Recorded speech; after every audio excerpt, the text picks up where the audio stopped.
தூத்துக்குடி புதிய விமான நிலையத்தின் கட்டடப் பணிகளை விரைந்து முடித்து மத்திய அரசு உடனடியாக திறக்க வேண்டும் என கால்நடைத்துறை அமைச்சர் அனிதா ராதாகிருஷ்ணன் வலியுறுத்தியுள்ளார்.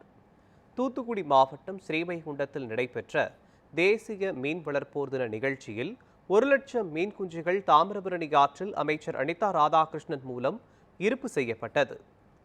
இதனைத் தொடர்ந்து தமிழகத்தில் 40 லட்சம் மீன் குஞ்சுகள் ஆறுகளில் விடப்பட உள்ளதாகவும் அவர் தெரிவித்தார். இதையடுத்து செய்தியாளர்களிடம் பேசிய அமைச்சர், தூத்துக்குடி புதிய விமான நிலையம் கட்டி முடிக்கப்பட்டும் திறக்கப்படாததால் பயணிகள் அவதிக்குள்ளாகி வருவதாக கூறினார்.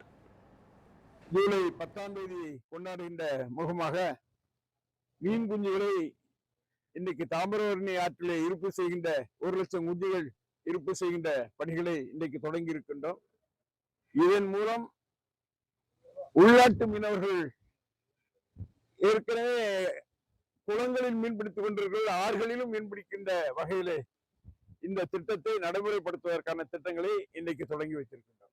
பாராளுமன்ற உறுப்பினர்கள் இந்த விமான நிலையம் திறப்பதற்கான தனி கவனம் செலுத்தி வருகின்றார்கள். வெகு விரைவிலே அதை திறப்பதற்கான நடவடிக்கைகள் எடுக்க வேண்டும் என்று இன்றைக்கு ஒன்றிய அரசை வலியுறுத்தி தூத்துக்குடி அதை சுற்றி இருக்கின்ற பல்வேறு மாவட்டங்களும் பயன்பெறுகின்ற வகையிலே அதை செய்வதற்கான நடவடிக்கைகளை எடுத்து வருகின்றனர்.